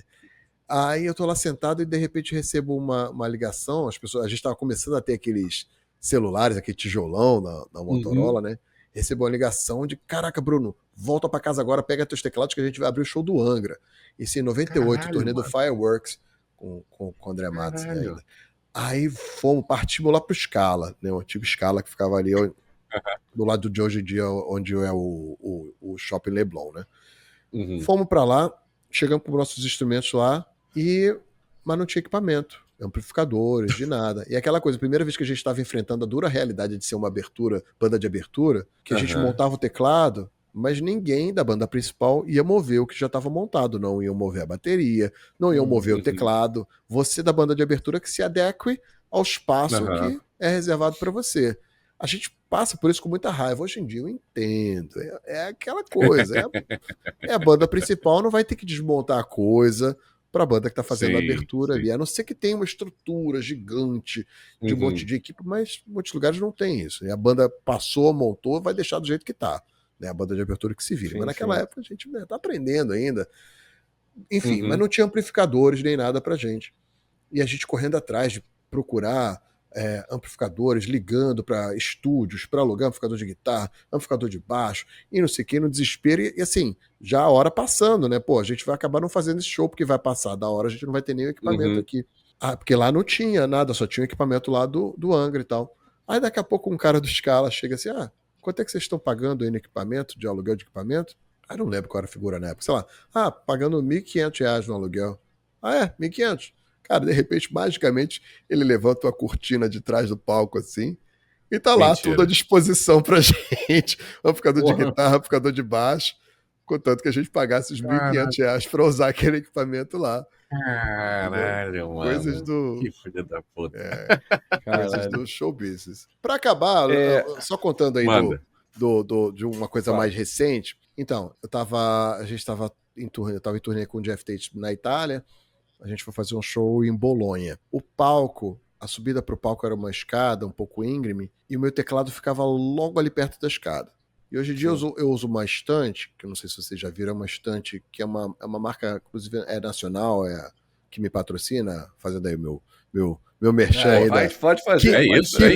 Pro 360, obrigado aí, Evaristo Fernandes, sempre me apoiando há anos aí. Fábio Laguna, né, que também foi tecladista do Angra e tal, toca hoje em dia com o Edu Falaschi e tal, apoiando a gente aí no metal, em outras vertentes musicais também, né? Mas obrigado aí, que Pro sempre dando força. Então, eu tava com essa estante na Itália, ela é uma estante muito bacana. Eu sou um cara, assim, eu gosto de me entregar na performance, né? Então, ventilador, aquela coisa toda, cabeça batendo, me balançando e tal. Certo. E a estante, essa estante eu não só consigo inclinar para frente o teclado, como eu consigo girá-la também. Então, às vezes eu tô lá tocando e ela tá girando e tal. Beleza, tava lá minha estante montadinha, bonitinha. Vamos começar o show, né? E lembrando, a estante tem a escada que sobe pro palco, aí eu ficava logo ali depois da minha posição, logo depois da escada ali, subindo no palco. Beleza, vamos começar o show. A rotina era que entrava cada um de cada vez, lá para se posicionar e a gente começar o show lá com o Jeff Tate. A gente tava fazendo uma turnê lá de 30 anos do Operation Mindcrime, alguma coisa assim. Aí, beleza, primeiro que sobe era o ex-guitarrista da gente lá, o escocês, o Kieran Robertson. Sempre o cara muito energético, muito empolgado. Ele sempre subia no palco e vamos lá, motherfucker, não sei o quê, agita essa porra, não sei o que lá. Beleza, sei que ele subiu, cara, subiu as escadas e mandou come on, motherfucker. Eu vi em câmera lenta o braço dele. Come on, motherfucker. Bateu no meu teclado. O teclado girou e foi ao chão, girando com a estante. Girando, enrolando todos os cabos na estante nele, assim. Nossa, mas que em merda. direção ao chão. Eu fiquei assim. Caraca, eu não acreditava que aquilo estava acontecendo. E a introdução do show rolando. Eu sei que, caralho, eu subi as escadas, subi no palco, olhei para aquele desastre ali, meu equipamento todo no chão, estatelado e todo enrolado, uma confusão. Olhei pro Jeff Tate ali do lado do palco. E aí, o que eu faço? Vai parar o show? Não sei o quê. Sei que o Jeff falou. Fez assim, Vambora. Tipo, show must go on, vambora, se vira aí. Cara, foi um dos piores pesadelos que eu passei assim no palco, porque eu perdi praticamente umas 3 músicas tentando erguer de novo o meu equipamento, até aparecer alguém para me ajudar, até aparecer alguém que entendesse o que estava acontecendo ali, que cabo, esse cabo era da onde, pluga de novo aqui e religa não sei o quê. Do céu. Nossa senhora. Eu sei que assim, o cara nem fez por mal. Claro, foi sem querer. Mas na época, na hora, eu também não ia descontar nele, mas eu não conseguia olhar pra ele. Ele vinha pra mim tentar pedir desculpa. Falar, agora não. Agora não. Amanhã a gente conversa. Cara, passei o show. Eu sou um cara, geralmente, assim, que levo tudo numa boa, mas é o tipo de coisa, assim, atrapalhou meu show ali. Ah, meu Deus do céu. Sabe? Fiquei... merda, cara. Fiquei mordido. Merda. Enfim, essa foi a história. Pô, que histórias maravilhosas, hein? Maravilhosas. De passagem. Porra. Agora sim, pra gente caminhar pra parte final aqui do nosso episódio hoje, que tá magnífico. Sim. Antes, galera, a gente estava comentando com o Bruno, né? Sobre esse ano, uma conversa bem aleatória, né? E ele chegou a mencionar sobre o Monsters of Rock, porém ele deixou um segredo no ar aí que a gente vai descobrir agora. Juntos. Eu vou refazer a pergunta, né, a ele, então eu quero gostaria de uma resposta, tá? Não foge não, hein? Brunão, você vai tocar lá no Monsters of Rock esse ano? Então, gostaria muito de estar nesse momento dizendo assim, vou tocar e é um momento foda, feliz pra caralho, porque, na verdade, eu fiquei meses planejando para que isso acontecesse. É uma história que acho que não tem problema contar de toda forma. Bom, vamos lá, vamos à história. O que acontece? Né? O Monsters of Rock esse ano tá uma escalação que, pra mim, assim, só banda, assim, quase todas. Bandas das minhas favoritas, né? Começar pelo próprio Stratovarius, que a gente já falou várias vezes aí. O Stratovarius vai abrir os trabalhos. É banda pra caraca. O Stratovarius vai tocar 11h30 da manhã também, né? Eu tô vendo aqui. Posso falar só o Line-up. line-up aqui, rapidinho? Fala aí.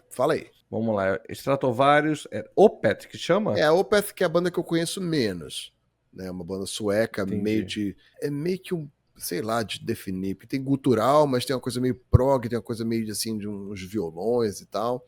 Eu acho interessante, mas é o que eu menos conheço, assim, e talvez o que eu menos me conecte. Entendi. O show da Opeth vai ser 12h55. Às 14h20 vai ter Queensryche. Eu não sei. Queensryche, Isso aí. que é a Obrigado. banda de onde vem meu patrão, Jeff Tate. Né? Aí, ó. É o Queensryche. Só que essa é a banda da galera que ficou na banda. Né? Então, eu sou do outro Queensryche, que já não se chama. Por um tempo, Jeff Tate pôde usar também o nome Queensryche, então havia 2 Queensryche aí no mercado. Mas hoje em dia ele chama só pelo nome dele mesmo, Jeff Tate. Mas essencialmente é o outro Queensryche, porque tudo que a gente toca basicamente é Queensryche. Né? Então é a banda da outra galera. Né? Mas ainda assim, é a música que não só eu trabalho, mas que eu sempre amei também. Às 15h50 vai rolar, ó, pra você, né, Bruno? Savatage. Savatage, como né, a gente já falou aqui, tem essa história, né, de eu ter ido conhecê-los lá nos Estados Unidos, ser chamado para esse outro projeto deles, a Trans-Siberian Orchestra e tudo mais. E vamos lá, que eu já vou deixar só reticências aqui, ler o setup todo que eu vou contar a história, vai lá. Às 17h20 vai ter a Europe. Né? Europe, quem não conhece, Europe, né? Eu amo, não só Final Countdown, mas eles têm outras músicas que eu sou fãzaço, adoro. Às 19h10, Judas Priest, né?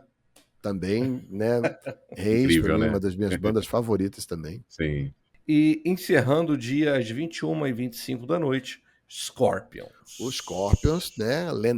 Banda lendária também, né? Que todo mundo conhece, pelo menos Winds of Change, né? Senão, né? Tantos outros, Rock You Like a Hurricane, incrível. Sim. E quem toca hoje em dia, né? Tem alguns anos, bateria nos Scorpions, é o Mikkey D, que eu conheci até recentemente também. Posso dizer que virou um amigo, conheci lá em Gotemburgo. Então ele veio no camarim da gente do nosso show. O Mikkey D é um daqueles caras, é tipo, sabe o Ian McKellen, né? Que pode se gabar, né? Que foi Gandalf, foi Magneto e tudo mais, né? Ou Patrick Stewart, né? Também, né? Picard, Professor Xavier e tal. O Mikkey D hoje em dia toca no Scorpions. Sabe qual banda que ele tocava antes? Ele era apenas o batera do Motorhead. Caralho, não sabia. Caralho, sabia disso. E antes, ele era o batera do King Diamond. Né? Então, no mínimo, ele pode falar, fui do King Diamond, fui pro Motorhead. Tem história, né? Foi do baterista do Motorhead até o Lemmy falecer, né? E depois entrou pro Scorpions. Então, olha a carreira do cara, né? Pelo amor de Deus. Grande Mikkey D. Puta baterista, puta performance. Mas é isso, são essas bandas. Uma delas aí é o meu querido Savatage, que quando anunciou a escalação do Monsters of Rock, botou Savatage, é a volta do Savatage. Porque, como eu falei, Savatage não é mais Savatage desde 2001, que eles oficialmente viraram essa outra banda, e Savatage ficou temporariamente na gaveta. Eles mesmos falam, nunca ganharam tanto dinheiro com a Trans-Siberian Orchestra, nunca ganharam esse dinheiro com o Savatage, né? Enfim.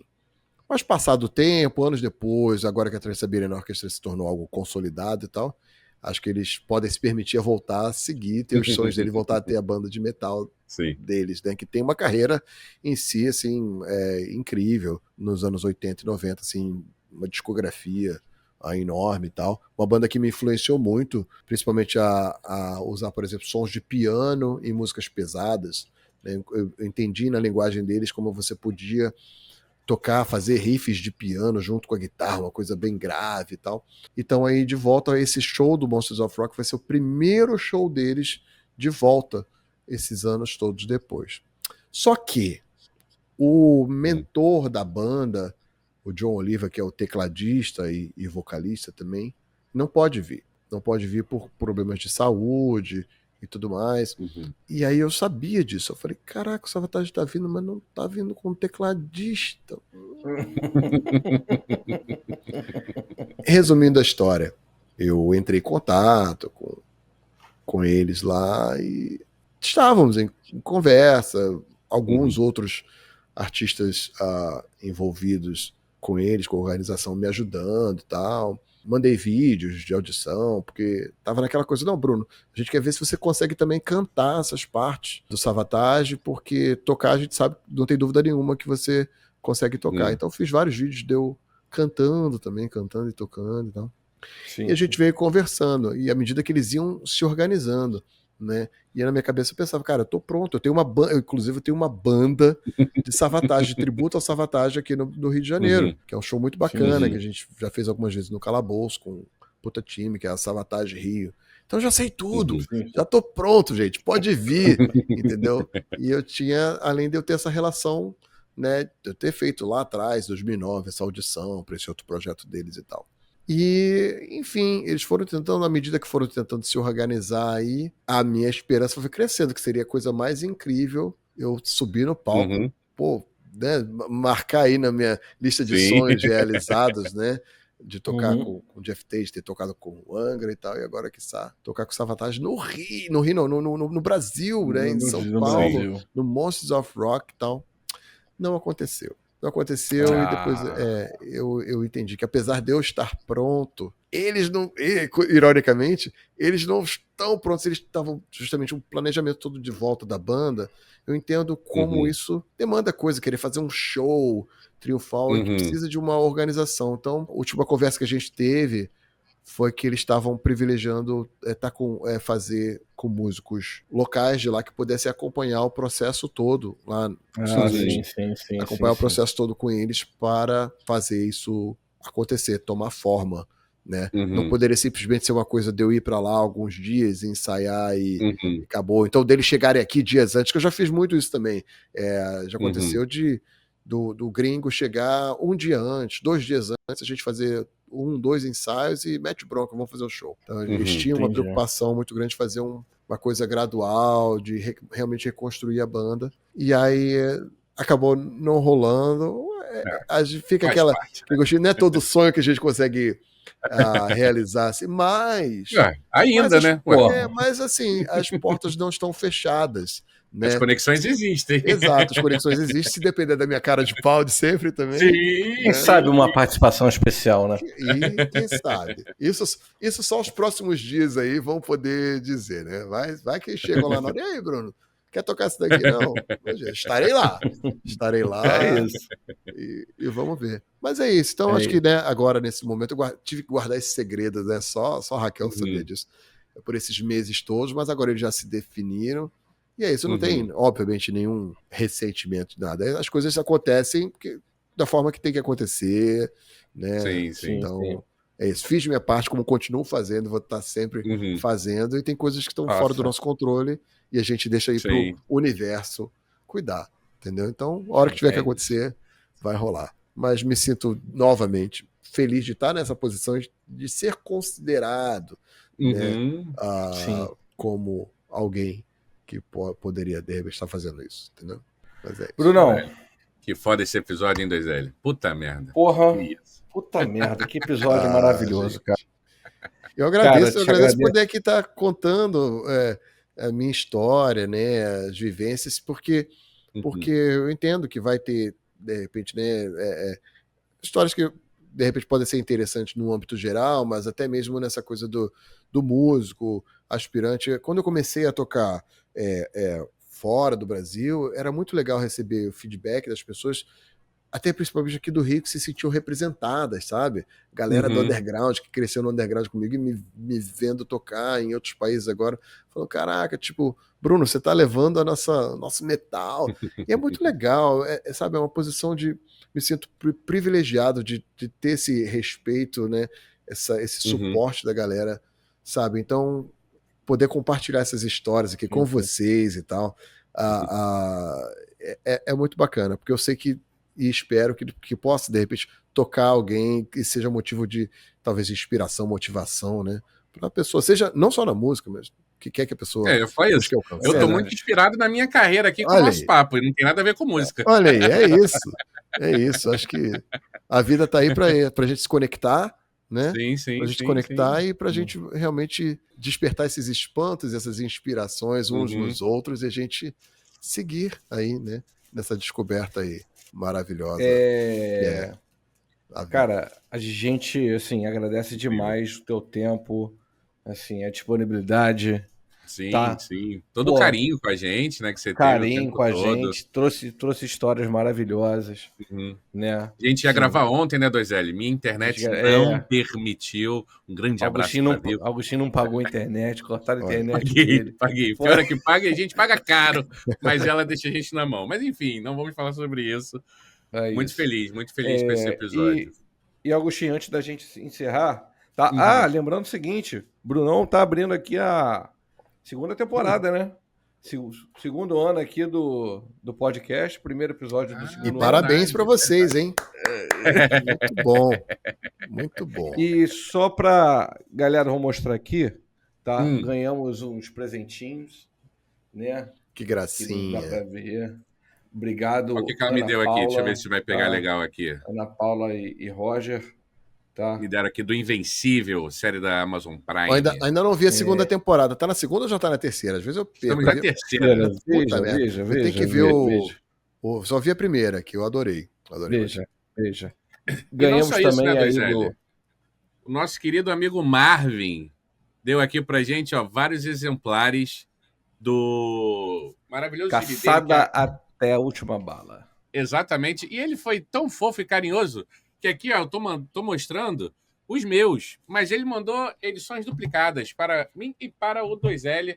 Obviamente, vai ter que ter episódio, né, 2L? A gente já tava para ler as revistinhas do Marvin já tem um tempo, mas como o bom Bruno falou aqui, né, a vida ela vai tomando a gente e acabou que a gente não tinha tido oportunidade. Agora, pô, com esse presente maravilhoso do Marvin, é claro que o episódio vai sair sobre Caçada até a última bala. É isso. Brunão, te agradeço. Galera, fiquem seguros aí, tá? Fiquem em paz.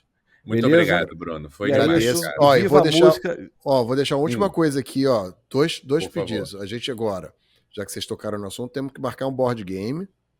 Sim. Vamos? Pô, Sim. por favor. E Por outros. favor. Quiçá, se vocês quiserem me ter de volta em algum próximo episódio, Queremos. talvez nos moldes Opa, aí queremos. desses episódios de filme, ó, se for falar de Senhor dos Anéis e de Opa. Breaking Bad, me chama. Opa, Tá chama bom? o Bardo. Olha aí. O Senhor dos Anéis, a gente tá... Eu nunca vi a versão estendida do Senhor dos Anéis. Ah, Tem tem na que HBO, ver. Então- já falei pra ele várias vezes. 200 horas É. de filme lá pra ver. Eu vou conferir essa pérola e a gente vai gravar, tá? Beleza. E é isso. E lembrando, galera, que dia 25, agora de abril, abril. estaremos juntos lá no Calabouço para curtir o show da Purano. Então, quem Última quiser sexta de se abril. juntar lá com a gente, né? Vai Estarei ser lá. um prazer. Beleza? Então é isso, galera. E até semana que vem. Fomos. Valeu. Valeu. Valeu, obrigado. Tchau, tchau.